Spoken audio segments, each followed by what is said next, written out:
UP में योगी सरकार बनने के बाद जब विपक्ष के किसी नेता, विधायक या सांसद के खिलाफ मुकदमा दर्ज होता है, तो लोगों के मन में सबसे पहले यही सवाल उठता है कि क्या आरोपी के घर पर बुलडोजर चलेगा। उत्तर प्रदेश में योगी सरकार आने के बाद सबसे अधिक चर्चा में कोई आया तो वह बुलडोजर ही है। बुलडोजर ने अपराधियों के मन में एक तरफ डर पैदा किया तो दूसरी तरफ आरोपों के घेरे में भी आया। विपक्षी दल हमेशा आरोप लगाते रहते हैं कि बुलडोजर सिर्फ विपक्ष का उत्पीड़न करने और आर्थिक क्षति पहुंचाने के लिए है। भदोही के सपा विधायक जाहिद बेग के ऊपर जब मुकदमा दर्ज हुआ तो बुलडोजर की चर्चा होने लगी। विधायक के विरोधियों के खेमे से सोशल मीडिया पर पोस्ट होने लगे कि अब बुलडोजर चलेगा। आरोप लगने लगा कि विधायक का घर गढ़ही पर बना हुआ है, उस पर भी बुलडोजर चलना चाहिए। लेकिन यह प्रयास आज से ही नहीं हो रहा है, बल्कि जब 2022 के विधानसभा चुनाव में जाहिद बेग विधायक चुन लिए गए, तभी से बुलडोजर चलवाने की रणनीति बन रही थी।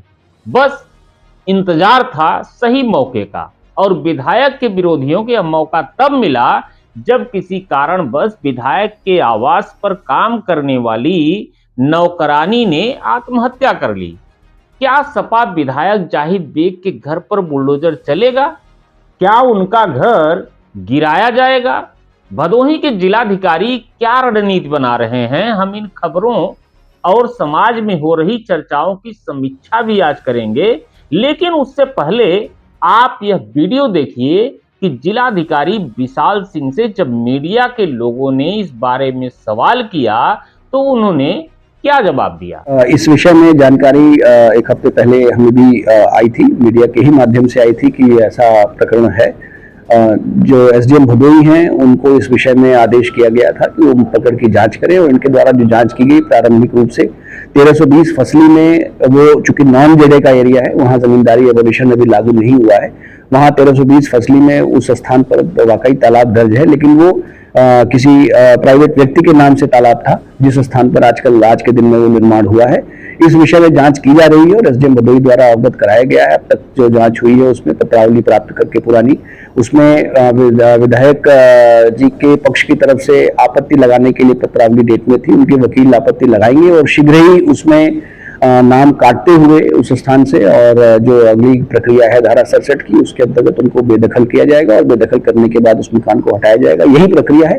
न्यायिक प्रक्रिया के उपरांत जो तथ्य सामने आएंगे उसके अनुसार कार्रवाई सुनिश्चित की जाएगी। आपने सुना कि जिलाधिकारी ने क्या कहा। डीएम का कहना है कि 1324 फसली में तालाब दर्ज है, लेकिन वह तालाब किसी प्राइवेट व्यक्ति के नाम पर दर्ज है। वह नाम हटाया जाएगा, बेदखल करके मकान भी गिराया जा सकता है। लेकिन डीएम का यह भी कहना है कि आपत्ति दर्ज करने का मौका विधायक को भी दिया जाएगा। अब मौका किस तरह कितना मिलेगा यह तो वक्त की बात है, क्योंकि चर्चा तो यही होती है कि योगी सरकार में शासन सत्ता से ऊपर कोई नहीं है। अब आपको बताते हैं कि इस मामले में विधायक के खिलाफ शिकायत किसने और कब किया था। 2022 का चुनाव संपन्न होने के बाद सुरियावा थाना क्षेत्र के गोपीपुर निवासी गजराज यादव के पुत्र मनोज यादव ने शिकायत किया था कि आराजी नंबर 37 रकबा 107 मौजा मलिकाना कस्बा भदोही तहसील भदोही राजस्व अभिलेख में 1384 फसली व 1324 फसली में बतौर गढ़ही करके अंकित है। आरोप है कि मलिकाना निवासी जलील अहमद ने कूट रचित रचना करके अपने नाम से जमीन अंकित करवाया और विधायक जाहिद बेग को बेच दिया। इस मामले में तत्कालीन उप जिलाधिकारी शैलेंद्र कुमार मिश्र ने आदेश दिया था कि सुसंगत धाराओं में कार्रवाई करके 30 जून 2022 तक अवगत कराए।